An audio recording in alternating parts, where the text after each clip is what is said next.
Comment rebondir en temps de crise? Comme tous les acteurs de la société, les contrôleurs de gestion sont confrontés aux crises environnementales et leurs conséquences sociales et économiques. Toutefois, on peut se demander si ces derniers ont vraiment un rôle à jouer face aux nombreux défis écologiques que sont les changements climatiques, les pollutions des eaux, la perte de la biodiversité, l'érosion des sols ou encore l'épuisement des ressources naturelles. D'aucuns pourraient dire, laissons donc ces sujets complexes aux experts du développement durable. Que diable ferait un contrôleur de gestion dans ce domaine? Non seulement il n'a pas les compétences environnementales, mais il est avant tout un gardien du temple financier. A contrario, d'autres auteurs considèrent qu'il faut repenser le métier de contrôleur de gestion, afin de saisir les nouvelles opportunités qu'offre l'intégration des enjeux écologiques dans la stratégie des organisations privées et publiques. Mais avant d'aborder les nouveaux rôles du contrôleur de gestion, il convient d'abord de définir ce qu'est le contrôle de gestion environnementale. Alors le contrôle de gestion environnementale, parfois appelé éco-contrôle en Amérique du Nord, peut être appréhendé comme un processus managérial qui vise à mettre en œuvre ou à faire émerger des stratégies vertes ou par extension des stratégies RSE au sein des organisations.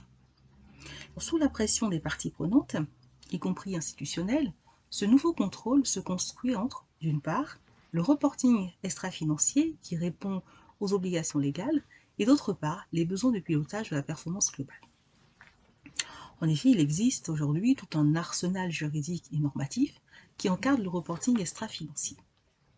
Donc après les lois NRE et Grenelle, les grandes entreprises ont désormais l'obligation de publier une déclaration de performance extra-financière issue de la transposition d'une directive européenne de 2014. Alors, comme les entreprises privées de plus de 500 salariés, l'État, les collectivités territoriales de plus de 50 000 habitants, ainsi que les établissements publics de plus de 250 agents, dont font partie les hôpitaux, doivent désormais publier leur bilan réglementaire d'émissions de gaz à effet de serre. Plus récemment, la loi Pacte de 2019 va plus loin en obligeant les entreprises à prendre en considération les enjeux sociaux et environnementaux dans la gestion de leurs activités. Cette loi propose également aux entreprises de redéfinir leur raison d'être, voire de devenir des sociétés à mission. D'autres référentiels, mais cette fois-ci d'application volontaire, sont utilisés par les organisations pour effectuer leur divulgation extra-financière. Il s'agit notamment de la norme internationale ISO 26000, des lignes directrices de la GRI ou encore du cadre international du reporting intégré. Alors, en matière de pilotage environnemental, les managers utilisent de nombreux outils plus ou moins articulés au sein d'un control package. Il s'agit par exemple du calcul des coûts environnementaux, du bilan carbone qui permet de mesurer les émissions de gaz à effet de serre, l'analyse de cycle de vie utilisée dans les programmes d'éco-conception, les budgets verts ou encore les tableaux de bord verts qui sont instaurés pour piloter la performance environnementale des organisations. Alors si tous ces outils font l'objet d'un engouement croissant chez les chercheurs ou les praticiens, la question du rôle du contrôleur de gestion est rarement étudiée dans le domaine environnemental. Pour combler ce manque, je vous propose d'explorer les nouvelles attributions des contrôleurs de gestion et de répondre à la question suivante. Quel rôle peuvent-ils jouer en matière de contrôle de gestion environnementale? Alors pour ce faire, j'ai analysé les offres d'emploi publiées sur des plateformes de recrutement, telles que APEC et Indeed. Alors cette étude met en évidence deux profils de contrôleurs de gestion. Le premier consiste à attribuer de nouvelles missions environnementales aux contrôleurs de gestion, conduisant ainsi à une transformation mineure de son métier. Tandis que le second profil met en lumière les prémices d'un nouveau métier que l'on pourrait qualifier de contrôleur de gestion environnementale ou écolo, et qui pourrait se développer à l'instar du métier plus ancien de contrôleur de gestion sociale ou RH. Le premier profil est plus courant. En plus de leur mission traditionnelle, les contrôleurs de gestion se voient confier la réalisation et le suivi du bilan carbone. Ils sont aussi chargés de produire des KPI RSE et d'établir le reporting extra-financier de leur entreprise pour répondre aux obligations légales. À titre d'exemple, les groupes tels que EDF ou Apicil proposent ce type d'emploi. Le second profil est moins fréquent. Des pionniers comme Danone, la Caisse des dépôts ou Nature et Découvertes ont créé des postes de contrôleurs de gestion dédiés aux problématiques environnementales. On distingue 4 principaux rôles, à savoir le rôle de vérificateur environnemental, le rôle de business partenaire, le rôle de traducteur héros-carbone et le rôle d'acteur du changement. Voyons en détail ces différents rôles. Alors tout d'abord, dans son rôle de vérificateur environnemental au carbone, le contrôleur de gestion doit surveiller les émissions de gaz à effet de serre de son entreprise. Donc pour ce faire, il met en place une comptabilité carbone et un suivi budgétaire pour vérifier l'atteinte des objectifs et l'utilisation des ressources allouées aux différents services.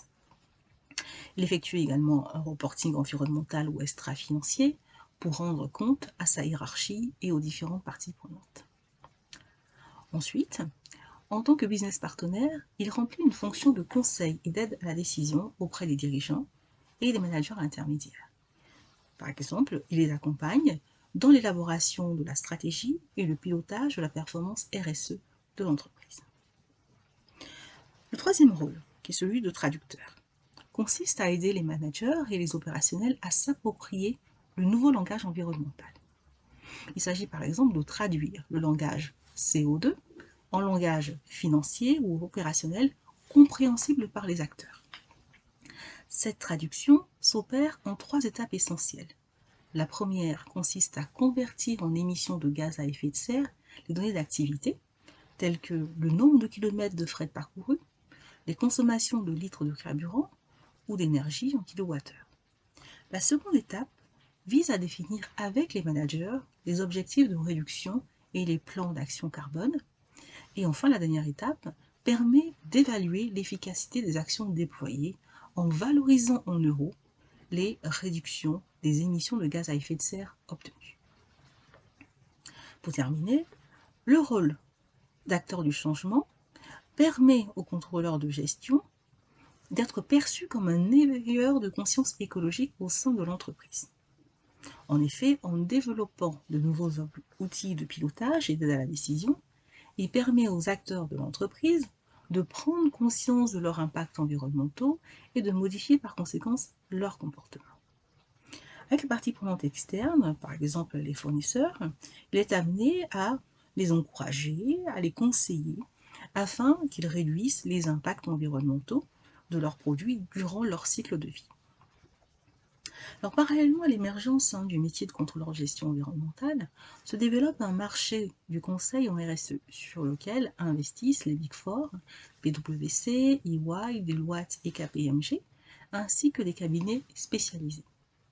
Alors, ces cabinets d'audit et de conseil recrutent des consultants pour accompagner dans le déploiement de leur démarche RSE les organisations privées, quel que soit leur secteur d'activité ou leur taille, et les organisations publiques telles que les ministères, les collectivités territoriales, voire même la Commission européenne. Alors, ces consultants réalisent des missions dans les domaines du reporting extra-financier, de la comptabilité durable et de la vérification des rapports RSE. Alors, pour conclure mon propos, le métier de contrôleur de gestion est en mutation, comme vous l'aurez compris. La prise en compte du développement durable au sein des organisations impacte les missions des contrôleurs de gestion. Comme nous l'avons vu, le contrôleur de gestion écolo n'est pas un mythe, il est déjà présent dans certaines entreprises. Mais on peut néanmoins se demander s'il s'agit d'un effet de mode ou d'une véritable transformation du métier.